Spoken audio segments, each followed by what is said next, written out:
Hello, do you want to learn how I was able to travel to over 50 countries by the age of 26 and how you can do the same?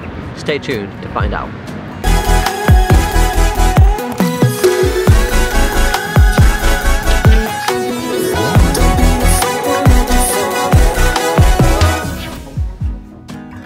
What's up everybody and welcome back to a new video of mine. If you guys are new to this channel, my name is Blake. I make traveling videos like this, giving you information, tips and tricks of traveling around the world on a budget, what to do, where to go, what to see, and also I make videos like cinematic videos of my adventures. So if you are new to this channel, then do consider subscribing below. Also smash that notification button to not miss out on future videos like this. And why not give this video a thumbs up to help a brother out. One of the main reasons why I'm doing this video is because so many people that I meet, whether it's friends or people I meet whilst traveling, is Blake, how do you travel so much? How can you go to so many countries by being so young? And like, this is the reason why. I wanted to share this information with them and to you so you guys know and learn how you can do the same. Before I get into this video, I do want to make sure you guys know that this is not me showing off or boasting that I've been able to visit 50 countries. This is not at all that. This is just by me giving my information, what I did and how I was able to, so you can do the same hopefully. And just a disclaimer, all the travels I did, I paid for them all myself. I don't have rich parents who paid for anything. I don't have a rich partner who paid for it. I was not sponsored for any of these travels. These all came from my hard-earned money, which I got from work, working as a chef, working long hours. So as you guys know, I'm British, so I was born and raised in England until I was 13. And during that time I had a few family holidays. I was lucky enough to go on holiday with my family. So I remember one of my first holidays, I went to France when I was about 6, 7. I think I went camping with my parents and my sister. And that was my first country I went to. And then I also went to Trinidad and Tobago, which is a small Caribbean island. I went there when I was a bit older, I think about 8 or 9. I have good memories of playing cricket on the beach with the local guys. For those of you who don't know what cricket is, it's a British or Commonwealth game. So yeah, that was good memories as well. So that was my third country I visited. And then I also went to Italy, to Sardinia. The island of Sardinia, again, was a small island in the south of Italy. I went there when I was, I can't remember exactly, but again 6 or 7, 8, one of my younger holidays. And I also visited Lanzarote, which is one of the Canary Islands to the west coast of Africa, but it's considered Spanish territory. It comes under Spain, but it's a Spanish island. And my last family holiday is I went to Wales. I went on a boat. We went on a canal boat for a couple of days, I think about a week. I really enjoyed that. I went with my family again, my mother and my father and my sister at the time. We went on a canal on a boat for a couple of days in Wales, which was pretty nice as well. So, I also went to the USA when I was 2, but I'm not counting this guy as a baby. I went to St. Augustine in Florida because my grandparents used to live there for 15 years, but I'm not counting this one yet because I didn't really visit the country, or I was too young to count it. But anyway, let's continue. And then by the time I was 13, I moved to France. So I went to France and I lived there for a good 7 years. For the first time, I grew up there and I learned French. But whilst I was in France, I visited some other countries. I remember I went road tripping with my mum and my sister. We went around all the way to the Spanish coast, to north to the south, back to the north Portuguese border, and back up again. Basically we were in France for a couple of weeks, just riding around with the car, staying at hotels, which was pretty nice. I was young, I think I was about 13 again at that age, 12, 13, which was pretty interesting. And then I also flew to Portugal when I was just turned 18, because I'd met one of my first Portuguese girlfriends. Well, she's originally from Cuba, she was living in Portugal at the time. I went there to see her when I was 18. I spent just a couple of days there in Braga and Porto, then I flew back, so that's another country, that is number 8. And then by the time, so this I'm like 18, I've only visited like 8 countries. It's still quite a lot for most people. Some people it's nothing, but yeah, by now like nothing really to start. It's just the beginning of my family adventures. I didn't really this is not my decision to go traveling. It was like I was going with my family, or I went journey here and there just to see some people. Okay, this is where things get interesting. So now I was 19, 20, and I was working as a chef at a 3 Michelin-star restaurant in the south of France. With lots of hours, I was getting paid extremely low. I was getting paid 640 euros per month, and I had my car to pay for, and I had rent, and I had my own costs. I was living by myself. I was going to staying with my mum on the weekend, but I was hardly there because I had my own apartment. So yeah, this just goes to show that you can travel when you're not getting paid a lot of money. I was getting paid 640 euros, and I still had lots of extra costs on that. And so then I stayed up with 2 of my great friends who I was working at the restaurant with. One of them was Quentin, he's my great friend, he's a chef as well. The other friend was Paul, he's a pastry chef. and we decided to do an interrail trip across Europe by train. So I think we were in Europe for about 3 to 4 weeks by train, and we visited a bunch of countries. Some countries we stayed just for 1 day in, some countries we stayed for 3 days. I'm not going to give you exact information because it's not really relevant to this video, but basically we started off in Italy, and then we went across to Austria, stayed there for a day or two, then we went down to Slovenia, Croatia, Bosnia, Serbia, Bulgaria, and then to Turkey, to Istanbul. We were staying in these countries again like 1 to 2 days per country, some half a day, really depending on what we're doing, what we're seeing. I actually flew back to Croatia a year or two later, went on a holiday with my best friend for summer. We went to Split this time. And yeah, so then we got to Turkey, then we went back up again to the other north coast. We went back up via Romania. Romania, disclaimer, I only stayed like in the country for like 5 minutes because we got another train and we were going to miss the train. We'd wait for like a day, so I was still in Romania, but it doesn't really count, but still will count it because I was there in the country for quite a while on the train. But I experienced some Romanian culture. And then moving forward, I went to Hungary, Budapest. Budapest is a really beautiful country city, I like it there as well. Slovakia, Czech Republic, I love Czech Republic. I'd already been, I shouldn't lie, I'd been to Czech Republic before this trip. I went there with my other best friend because his stepmother used to live there, so we went there together for a week or so. That was really nice in Prague. Beautiful country. It's pretty cold, but very nice. Like, if you're going to go to Europe, go to Prague. And then I went to Germany, to Berlin for a couple of days. That was crazy. I had a good time there in Berlin. And then, where else did we go to? And after Berlin, Germany, we went to Holland, to Amsterdam, and I've been to Amsterdam a couple of times now since. I've got a few friends who were travelling there. I met up with them there. And I've also been to I think Amsterdam airport, I've been to there like 7 or 8 times. One of the airports I've been to the most of all the flight connections. But again, I'm not counting for that.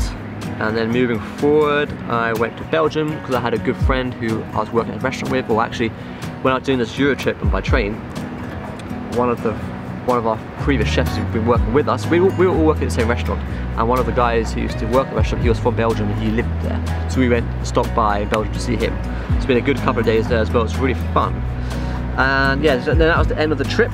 Then I finished working in France at this restaurant and I wanted a new adventure. So then I moved back to London. Again, so I was back to London for 2 years, but I didn't really do any travelling then. I was just working and my holidays. I was going to see my mum in France. And then where things started to get interesting again. I then moved to Switzerland when I was 23. I lived there for 2 years, and during my time there I visited quite a lot of things. That's when I went to Croatia, for example, with my best friend. And then I went to Scotland just for my cousin's wedding. I went to Edinburgh. This was in August, I can't remember. I was there for two nights, 3 days. This was, I can remember, like end of December 2017. So yeah, by now, like, I've already visited, like, I've been to what, 25 countries, and I'm what, 23. Still, it's quite a lot, you know. That Euro trip like helped a lot. That went pretty fast, the Euro trip. And then moving forward, I then flew out with my best friend again. We went to Poland and to Estonia for the winter holidays. We were both working at different restaurants in Switzerland, and they closed down for the Christmas holidays. So we used the holidays to go and adventure together. So we went to Estonia and Poland. I actually been to Poland twice. I went back 2 summers ago. When I was in Poland originally, I went to Krakow, which is a beautiful city, and I went back to Sopot, which is the north, like more summer beach area, which is nice as well. Then I went to Tallinn in Estonia, which I got my first tattoo actually. You can probably see it here. Yeah, so then I also went with my best friend during the summer holidays. We went to Tenerife. Because I'd been there already one time before with my sister, just before moving to Switzerland. I got a bit of the wrong order, but I went to Tenerife with my sister, big sister, before moving to Switzerland. So yeah, so I went back with my best friend. I had such a good time with my sister. I went back with him, and yeah, for a week. And then I was now what, 24, 25. Me and my best friend, we both decided to quit our jobs working as chefs in Switzerland. We both wanted to travel more. We had been really enjoying our travels so far, so we decided to travel again. So we sold everything, and this time we went to South America. So we spent 6 months backpacking around South America, which was incredible. So we started off in Brazil. So Brazil was country number 29, and Brazil, I love Brazil. I was there for over 2 months, 2 months and a week, I think. We went from Rio de Janeiro to Sao Paulo. We had the carnival in Rio. We also went to see the beautiful waterfalls at Foz do Iguaçu. We went to the amazing beaches in Florianopolis, and then we also went to Porto Alegre, which was nice, and we went to the countryside. It was amazing. Brazil was amazing. On my old YouTube channel I made lots of videos about it, and I'm actually thinking of moving them to this channel, but I re-editing them because my editing wasn't that good back then, so I want to re-edit them in a more narrated style. So yeah, so then we went to Paraguay for a day. We were staying in Foz do Iguaçu. It's very close to the three borders of Uruguay, Argentina and Paraguay. We went to Paraguay for a day, just visiting there. I think it was nice, but nothing special crazy. Then we were in Uruguay for 2 weeks. We also did a bit of a road car trip in Uruguay, coast to coast. We were working in a hotel restaurant for a week as well. Uruguay was good. I had good memories from Uruguay. And then we went to Argentina. We were in Buenos Aires for a week. I remember I had having a really hard time doing my editing there because one of my SD cards had been corrupted. But we went to see one of the Boca Junior football games, which was incredible. The atmosphere there was amazing. And then we went to Ushuaia, to the most southern part of the world, the south of Argentina. This was incredible as well. I saw some whales, we saw penguins. That was amazing. And we also went to, what's it called? Mendoza, where we had good wine and good parties and really good food as well. Moving on, we went to Chile. We were in Santiago, we were in Valparaiso, and we also went to the north of Chile to Chiclayo. We did a bit of a road trip there again. Also, the north of Chile is amazing. Chiclayo is in Peru. We went to the north of Chile to San Pedro de Atacama and Calamar. Saw some beautiful nature there, really incredible. And then we moved on to, where do we go next? We went to then Bolivia. Again, it's really amazing. We saw the salt desert, which was incredible. Then went to Peru again. I love Peru as well. We saw Machu Picchu. We saw the Rainbow Mountains. That was incredible too. And then we went to Ecuador. We were only there for a couple of days. I can't really say that I like it because I didn't really experience that much. I think I was sick when I was there, so I wasn't really traveling much. Me and my best friend, we had lots of things to sort out as well. But yeah, definitely worth visiting. But yeah, I can't say that I visited it entirely, but I saw it for a couple of days. And then moving forward, we went to Colombia. Colombia is probably one of the most underrated countries I've ever been to. I've been back there, what, 2 times now. So I was in Bogota for a week. Bogota isn't the best city to go to, but it's still pretty nice. And then I went to Santa Marta and to Cartagena. I think Cartagena is nice, but Santa Marta was nicer. And I also went back this year. I went back again to Medellin and to the countryside. I was there for about a month this time, which was incredible. I'm going to do a whole video about that because I went to Colombia to take ayahuasca, which is another journey, another story, which I'll talk about in another video. But that was an incredible time as well in Colombia. And then, by this time we had finished traveling around South America. It's been about 6 months. We'd run out of money. We both went back to Europe. Or my best friend, he went to see his Brazilian girlfriend for a bit, then he came back. And then we need to go back to work again. We had no money left. So then we got back to Europe and we needed to find a new job. And at this time, at this point, I was kind of tired of working in restaurants. I've been working in Michelin restaurants for 9 years.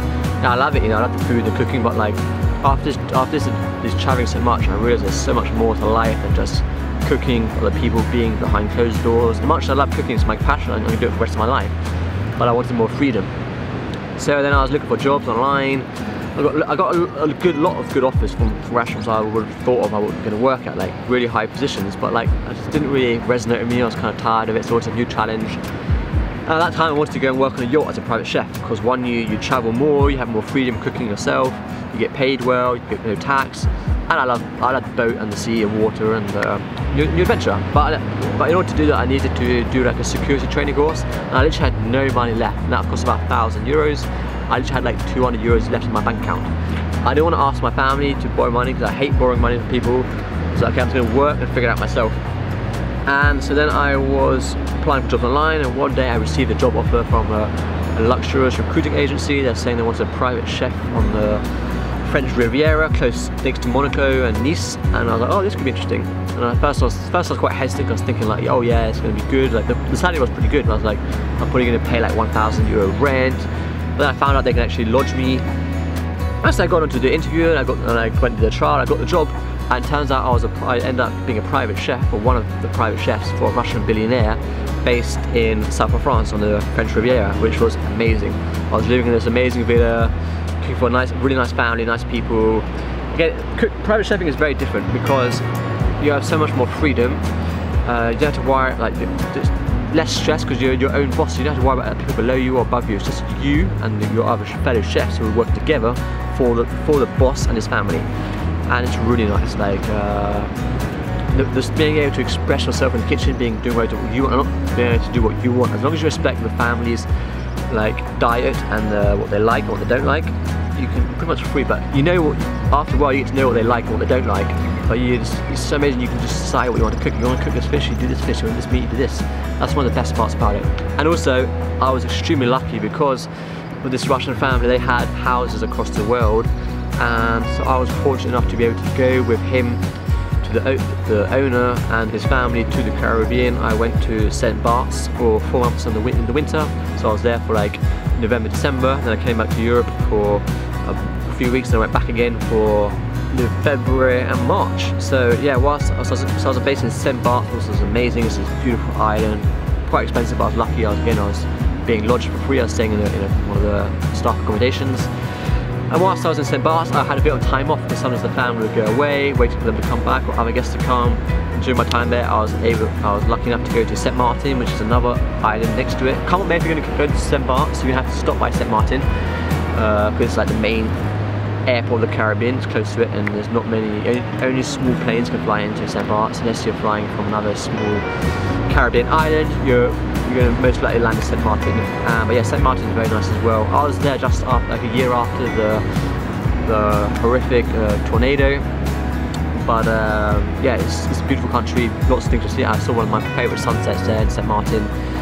And then I also had another week of holiday, so I went to Dominican Republic for 5 days, I think. I was exploring around there, which was pretty nice. And then I also went to Miami. I had a friend there, so I flew out to Miami on my other week off. And then again, this time I went back home to Europe because the family didn't need me there any longer, and I had lots of time off as I'd worked so much in the Caribbean.